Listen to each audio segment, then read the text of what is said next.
5천만원 싸다고 덜컥 계약했다가 나중에 1억 깎아도 안 팔립니다. 지금 2층을 보고 계시다면 당장 그 계약서 찢어버리세요. 여러분, 솔직히 터놓고 얘기해봅시다. 지금 서울 수도권 집값 숨이 턱턱 막히시죠? 그러다 보니 네이버 부동산 보면서 조금이라도 싼 매물 없나? 하고 필터링을 저층으로 돌리게 됩니다. 부동산 가서도 그러시죠. 사장님, 1층은 사생활 때문에 좀 그렇고 필로티 있는 2층이나 3층 없나요? 1층보단 낫잖아요. 바로 그게 함정입니다. 많은 분들이 1층의 단점은 피하고 가격은 싼 가성비층이라고 착각하는 이곳이 실제로는 구조적 결함과 황금성 지옥의 결정체일 수 있습니다. 오늘 영상은 저층은 뷰가 안 좋아요, 시끄러워요 같은 뻔한 소리 안 합니다. 건축 구조를 모르면 절대 알 수 없는 구축 아파트 2층의 배관역류 공포부터 오히려 남들이 다 피할 때 고수들은 줍는 돈 버는 1층의 비밀, 그리고 정확히 몇 퍼센트 싸게 사야 호구 잡히지 않는지 그 데이터 기준까지 낱낱이 공개합니다. 지금 이 영상 끄시면 나중에 거실 바닥 뜯으면서 땅을 치고 후회하게 되실 겁니다. 그리고 궁금하신 사항은 댓글에 남겨주세요. 지금 바로 시작합니다. 먼저 요새 아이 부모님들이 가장 선호하는 필로티 바로 위층, 여기에 대한 환상부터 깨드리겠습니다. 사실 여기를 선호하시는 분들이 많아요. 신축에 필로티 위에 1층이면 되게 좋다고 말씀을 많이 하시는데 뭐 아래층 없으니까 애들 마음껏 뛰게 하고 1층처럼 밖에서 안 보이니까 좋다고 생각하십니다. 근데 반은 맞고 반은 틀린 얘기예요. 살아보신 분들은 아실 겁니다. 크게 두 가지 문제가 있어요. 우선 냉기와 생활소음 문제가 있습니다. 아파트 난방 효율은 위아랫집이 데워준 열기도 한몫하는데 필로티 위층은 바닥이 그냥 허공, 그러니까 외기, 바깥 공기에 맞닿아 있잖아요. 생각해보면 탑층을 선호하지 않는 이유도 천장에 열이 막 세게 들어왔다가 추울 땐 춥고 이래서 그 온도차가 심한 부분에 대해서 문제가 생기기 때문에 걱정이 많은 거잖아요. 이것도 마찬가지입니다. 그리고 단열 시공이 완벽한 1군 건설사 신축이라면 모를까 10년 넘은 구축인데 필로티 2층? 이러면 좀 많이 위험합니다. 겨울에 보일러 아무리 틀어도 바닥에서 올라오는 냉기 때문에 발이 시려워지기도 하고요. 또 이런 문제도 있습니다. 소음 문제인데 필로티가 보통 주차장이거나 사람들이 다니는 주 출입구잖아요. 그래서 차 문 닫는 소리가 들리기도 하고 술 취한 사람들이 떠드는 소리가 들리기도 하고 공동 현관문의 소리까지 들리고 진동까지 올라오는 이런 부분이 있기 때문에 층간소음을 피하려다가 생활소음에 시달릴 수가 있습니다. 두 번째 문제도 있어요. 2층이면 배관 역류가 크게 문제가 없을 거라고 생각을 하는데 오히려 2층만이 가지는 전용의 배관 역류? 같은 문제가 있습니다. 가끔 뉴스 보셨을 텐데 베란다 하수구에서 거품이 역류하고 오물이 넘치는 거, 이거 1층에서만 있다고 하는데 오히려 2층에서 더 많은 그런 경우들이 생기거든요. 왜냐면은 아파트는 위에서부터 아래로 오수관 그리고 하수관이 수직으로 쭉 내려오는데 1층은 워낙 이 문제가 유명하니까 시당초에 건물을 만들 때 배관 막힘이나 이런 문제들을 해결하기 위해서 단독 배관을 쓰는 경우가 많습니다. 그러다 보니 오히려 2층이 내려오는 공동 배관의 최하층이 되면서 역류가 또 발생하는 거예요. 그래서 오래된 공용 배관이 막히거나 지하 횡주관이 기름때로 막히면 그 오물이 1층이 아니라 2층으로 가는 거예요. 그래서 1층은 따로 배관이 있으니까 해결된 문제를 2층이 또 하는 문제가 있기 때문에 어쩌면 1층이 2층보다 나을 수 있다, 그렇게 판단해 볼 수도 있습니다. 이 문제를 확인하기 위해서는 요 체크리스트 확인해 보세요. 일단 1층이 단독 배관인지 아닌지를 확인해 보시고요. 그 다음에 지하 횡주관 청소 주기가 어떤지, 최근에 저층부 역류 사고가 있었는지를 꼭 확인해 보셔야 됩니다. 이걸 확인해 보시고 2층을 선택하시는 것을 추천드리겠습니다. 이렇게 말씀을 드리면 1층이고 2층이고 저층은 꼴도 보기 싫다 이렇게 되실 수밖에 없고요. 그래서 탑층을 택하시는 분이 많아집니다. 탑층 좋죠. 뷰도 좋고 층간소음으로부터도 자유롭고 좋은 부분도 있습니다. 그리고 문제는 되게 잘 알려져 있어요. 엘리베이터 소리가 좀 불편하기도 하고요. 뭐 전파 문제도 있긴 하겠지만요. 사실 가장 유명한 거는 옥상에서 방수공사가 잘 안 돼가지고 누수가 발생하는 경우입니다. 이거는 그래도 좀 나은 게 물론 불편하지만 이 책임이 각 세대가 아니라 관리소에 있기 때문에 어쨌거나 좀 비용적으로 해결을 쉽게 할 수 있는 부분이 있고요. 물론 이걸 떠넘기게 하다 보니 고소 등의 법적 분쟁이 일어나기도 합니다. 하지만 진짜 무서운 건 누수가 아니라요, 결로입니다. 이거 약간 필로티 바로 위치나 똑같아요. 탑층은 천장 바로 위가 옥상이잖아요. 그래서 방수 공사를 잘 한다고 쳐도 어쨌거나 여름에는 태양열을 직격으로 받고 겨울에는 눈이 쌓이면은 그 냉기를 그대로 받다 보니 실내 온도는 따뜻하지만 천장 콘크리트 온도가 왔다 갔다 하다 보니 물방울이 맺히고 그게 결로입니다. 그리고 그게 곰팡이가 되고요. 그래서 이 문제가 사실은 누수보다도 더 불편한 점이 될 수가 있습니다. 그리고 이거는 세대에서 직접 해결해야 되는 문제잖아요. 그래서 이 결로가 생기는지 안 생기는지를 사전에 좀 체크를 하고 탑층은 선택을 하셔야 됩니다. 그래서 뭘 보셔야 되냐? 사이드 벽면과 천장이 만난 모서리를 보셔야 되는데 여기 벽지가 살짝 젖어 있거나 색이 바랬다면 100% 결로가 있는 겁니다. 그리고 베란다 페인트를 보셔야 됩니다. 페인트가 들떠가지고 벗겨지고 있으면 오래돼서 그런 게 아니고 벽체 안에 습기가 찬 거니까 주의하셔야 됩니다. 그리고 비상계단 쪽을 보셔야 돼요. 이게 집의 천장은 도배를 해서 가릴 수가 있는데 비상계단 천장을 관리를 안 하니까 있는 그대로 나오거든요. 그래서 그 집 세대 안 말고 비상계단 쪽 천장 구석을 보시면, 그리고 거기 곰팡이가 있다면 주의하셔야 된다는 걸 확인하실 수 있으실 겁니다. 요거 꼭 체크해보세요. 여기까지 이야기를 들으시면 아마 가슴이 답답하실 겁니다. 2층은 역류한다고 하고 탑층은 결로 생긴다고 하고 나는 돈이 없고 로얄층 살 돈이 없는데 그럼 뭐 집을 사면 안 되는 거냐, 급지를 낮춰야 되는 거냐, 이런 고민 하실 건데요. 절대 아닙니다. 오해하시면 안 됩니다. 제가 피하라고 말씀드린 건 단지 단점은 그대로인데 가격만 비싼 애매한 층들이고요. 오히려 진짜 고수들은 남들이 다 무시하는 1층 중에서 진흙 속의 진주 같은 매물을 기가 막히게 찾아냅니다. 부자들은 애매한 2층을 안 사고요. 차라리 확실한 1층을 노립니다. 남들이 1층이라 싫다고 고개를 돌릴 때 우리가 주워 담아야 하는 돈 되는 저층, 그 케이스를 알려드릴게요. 첫 번째는 서류상으로는 1층이지만 실제로는 1층이 아닌 곳입니다. 우리나라는 평지보다 산지, 언덕에 지은 아파트가 많죠. 그래서 단지 내 경사, 단차를 이용해 지은 아파트들이 꽤 많습니다. 그래서 언덕이 심한 지역들, 뭐 옥수, 금호 이런 지역이나 뭐 마포 이런 데에 보면은 아파트에서 엘리베이터 버튼을 분명 1층을 눌렀는데 베란다 문을 열면 밖에 높이가 있어요. 그래서 그런 실제 높이는 막 2, 3층 이런 느낌이 나는 세대들이 있거든요. 이런 단지들은 되게 매력이 있습니다. 가격은 1층이고 실제 1층으로 사람들은 생각을 하는데 사생활 침해가 거의 없고 땅에서 올라오는 습기도 없고 뷰도 좀 나와요. 요런 로얄층 같은 1층은 나오면 바로 계약금을 쏠 준비하셔야 하는 알짜배기라고 보시면 됩니다. 두 번째는 재건축 재개발을 바라보는 썩은 아파트 1층입니다. 내가 들어가서 실거주를 하건 안 하건 투자적 관점에서 이런 층은 최고의 가성비 매물입니다. 재건축이 확정되면 층수는 의미가 없어요. 어차피 부수고 땅의 지분으로 평가를 받고 추첨을 어차피 다시 할 거거든요. 보통 감정평가액 차이는 1층이 막 그렇게 크게 나지 않아요. 그리고 매매가는 엄청 싸잖아요. 그러니까 적은 투자금으로 똑같은 입주권을 받는 거기 때문에 1층을 사서 뭐 버티면서 견디든 전세를 주고 묵히든 이렇게 하는 거는 충분히 합리적인 선택이 됩니다. 애매한 층을 비싼 가격 주고 사지 마시고 1층 중에서 보물을 찾아보는 것을 추천드립니다. 이제 이론은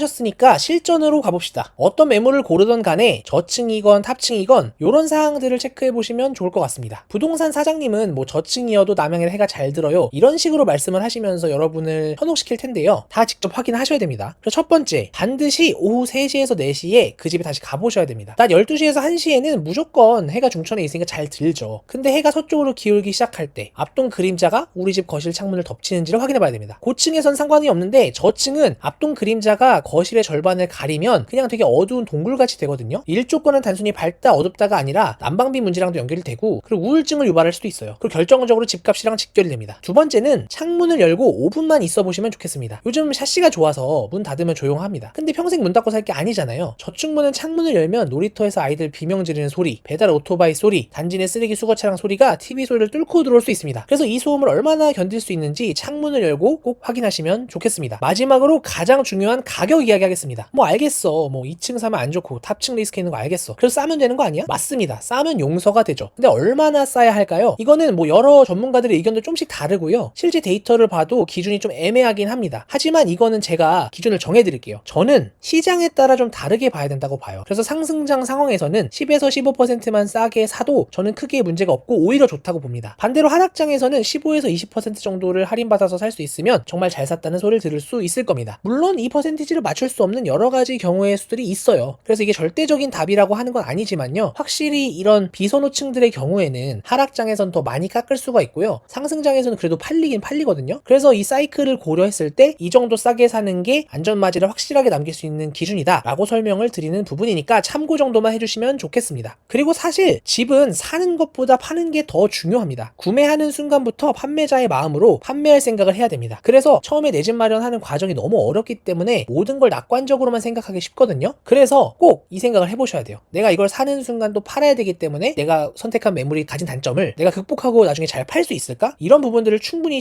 고려를 해보셔야 합니다. 그래서 잘 생각을 해보면 애매한 2층이나 관리 안 된 탑층은 상당히 곤란할 수가 있어요. 그래서 차라리 확실하게 수요가 있는 1층, 예를 들면 뭐 어린이집이 있는 1층이라든지 이런 것들은 굉장히 매력적일 수 있고요. 그 다음에 지형 단차를 활용한 로얄 1층을 발굴하시거나 아니면 좀 눈을 낮춰가지고 수리가 안 된 로얄 1층 썩은 매물을 찾아가지고 고쳐 쓰시는 게 애매한 거 사는 것보다 훨씬 더 유리할 겁니다. 여러분의 선택이 평생 후회가 아닌 현명한 확신이 되시길 바랍니다. 지금까지 소심자였고요. 구독과 좋아요, 하입 부탁드립니다. 그리고 고정 댓글에 제가 이런 상황에서 그러니까 내가 좀 돈이 부족하고 하지만 급지는 포기할 수 없다 했을 때 어떻게 극복하실 수 있는지 방법을 준비했거든요. 고정 댓글 꼭 확인해 보시면 좋겠습니다. 감사합니다.